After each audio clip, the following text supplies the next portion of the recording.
Dieu de tous les jours, une émission de Marc Thomas.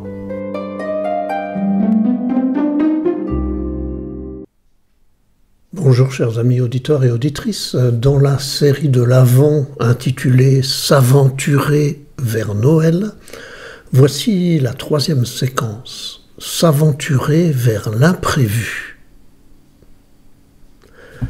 Qui aurait pu prévoir que le Dieu du ciel devienne humain? Qui aurait pu prévoir que le Dieu tout-puissant s'incarne dans un bébé impuissant? Qui aurait pu prévoir que le Dieu créateur s'incarne dans une famille si pauvre? Qui aurait pu prévoir que le Verbe de Dieu passe 30 ans sur 33 à se taire et à ne rien faire? Comme Dieu est bizarre, comme Dieu est imprévisible. Dans nos vies, souvent, l'imprévu nous enferme. Face aux incertitudes d'un monde bouleversé, j'ai souvent besoin de tout contrôler. Je ne suis bien que si tout se passe comme prévu.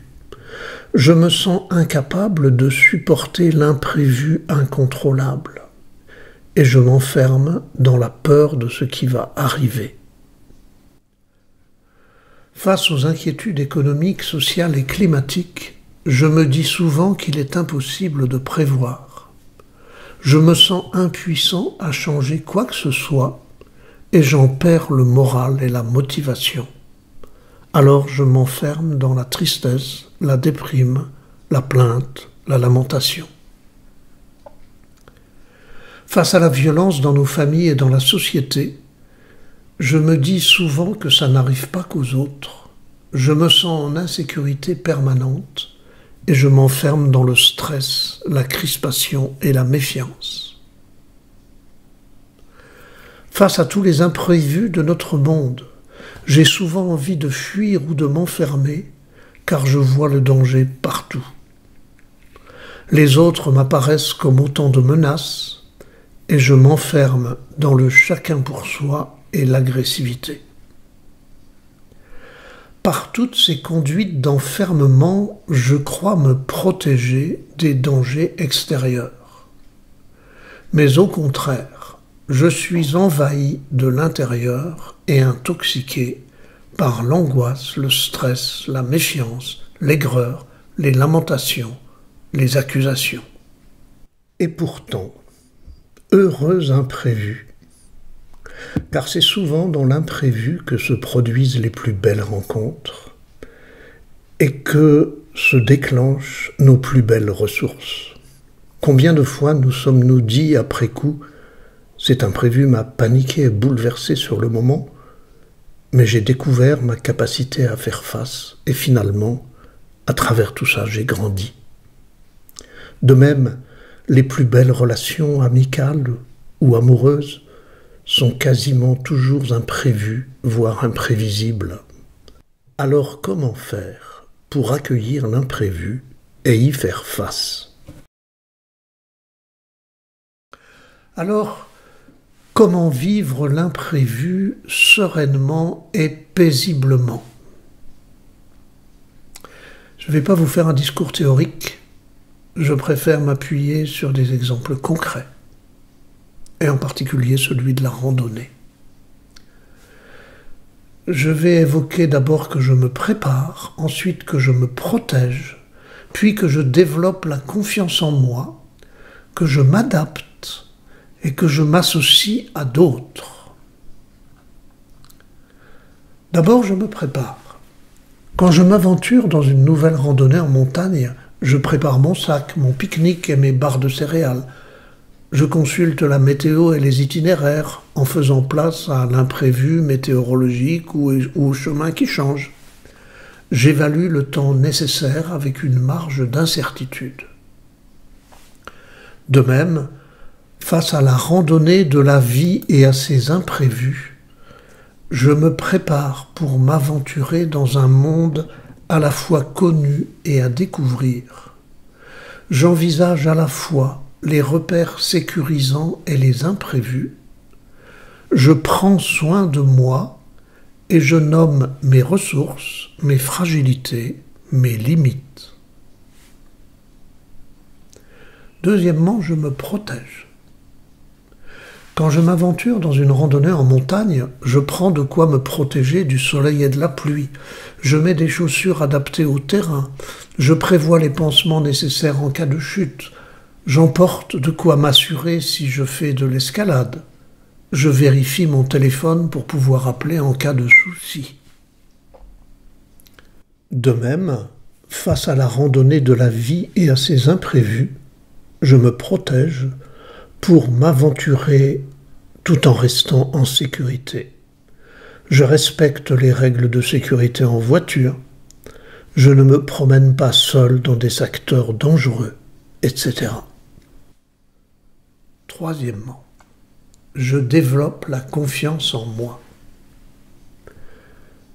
Quand je m'aventure dans une randonnée en montagne, j'évalue mes forces et mes faiblesses, mes capacités et mes limites. Je m'entraîne dans les semaines qui précèdent si la randonnée est grande. Je me fais confiance et je m'assure pour éviter les embûches. J'ose m'aventurer sur des chemins même s'ils sont difficiles et j'ai appris à m'adapter aux imprévus du chemin et de la météo. De même, face à la randonnée de la vie et à ses imprévus, je peux oser m'aventurer et vivre mes désirs, mes besoins, mes aspirations sur des chemins incertains qui parfois modifieront l'itinéraire, réorienteront le projet, finiront par l'enrichir de dimensions nouvelles. Ceci nécessite que mon éducation et la vie m'aient appris à affronter les risques. Éduquer ses enfants, ce n'est pas seulement les protéger, parfois les surprotéger, mais c'est aussi leur apprendre à affronter les risques. Ils vont découvrir qu'ils ont en eux les ressources pour le faire et qu'ils peuvent développer leur capacité d'autoprotection. Quatrièmement, je m'adapte. Quand je m'aventure dans une randonnée en montagne, je m'adapte à la configuration du terrain, aux conditions météo. Je m'adapte aux pierres du chemin ou au terrain glissant. J'adapte mon rythme au dénivelé et à ma capacité respiratoire. Je m'adapte aux éventuelles déviations ou contournements. De même, face à la randonnée de la vie et à ses imprévus, je ne peux avancer vers mon but que si je m'adapte à ce qui ne dépend pas de moi. En voiture, je sais où je veux aller, et la plupart du temps j'y arrive, mais je m'adapte aux conditions de circulation, aux déviations éventuelles, et à tous les autres conducteurs qui croisent ma route. S'aventurer dans la vie nécessite de m'adapter sans perdre mon âme, quand l'imprévu vient perturber mes projets, interroger mes choix. Il s'agit alors d'inventer des stratégies nouvelles pour réorienter mon cap sans perdre mes objectifs. Parfois, l'adaptation nous est difficile, de même que parfois notre corps est raide, et bien comme nous assouplissons notre corps par de la gymnastique, il nous faut apprendre la gymnastique de la souplesse intellectuelle, émotionnelle. Enfin, je m'associe à d'autres. Quand je m'aventure dans une randonnée en montagne, je peux compter sur le soutien de mes compagnons. Les coureurs et coureuses du Grand Raid de la Réunion savent l'importance de l'assistance. Et on n'arrive pas au Mont Blanc sans s'encorder à plusieurs. De même, face à la randonnée de la vie et à ses imprévus, le chacun pour soi et la méfiance ne font qu'augmenter les risques. Se serrer les coudes diminue la peur, la solidarité apporte le soutien en situation de danger. Et nous connaissons tous les élans de solidarité que suscitent les diverses catastrophes. Si je veux m'aventurer vers l'imprévu, il faut à la fois m'affirmer et accueillir cet imprévu. Il s'agit à la fois de m'affirmer, d'accueillir mes désirs, d'entendre mes besoins, de croire en mes aspirations, et en même temps de m'adapter sans perdre mon âme quand l'imprévu vient perturber les projets et interroger les choix.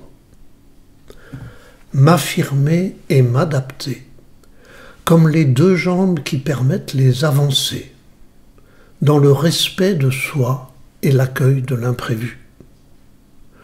Je peux alors découvrir que l'imprévu me rend créateur.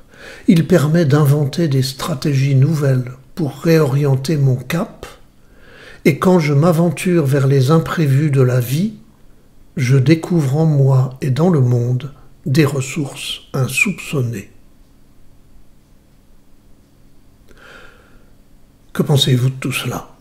C'est de la folie, diront ceux qui veulent tout contrôler.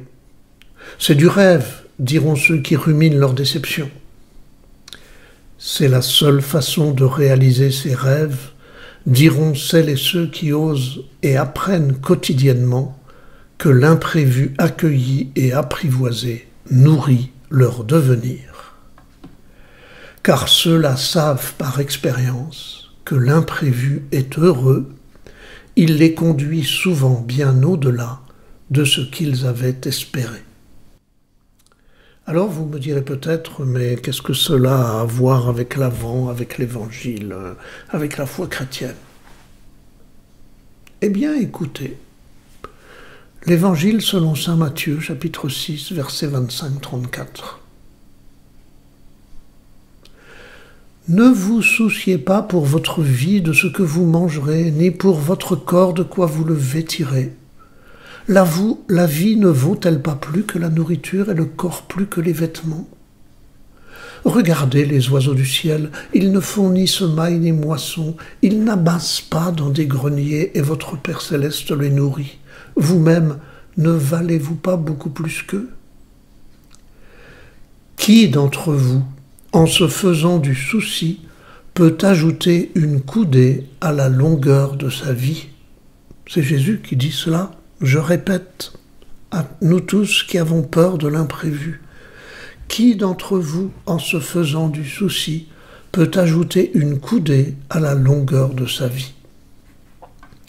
Et au sujet des vêtements, pourquoi vous faire tant de soucis? Observez comment poussent les lys des champs. Ils ne travaillent pas, ils ne filent pas.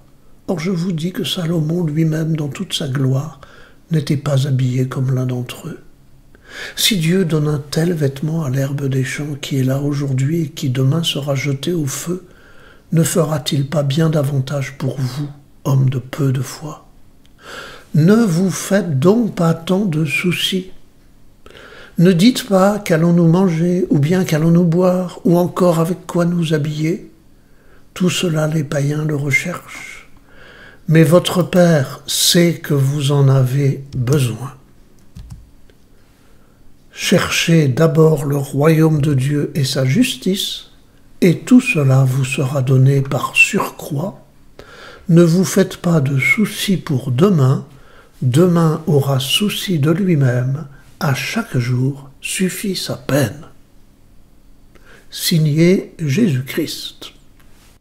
Bon chemin d'avant, et à la semaine prochaine.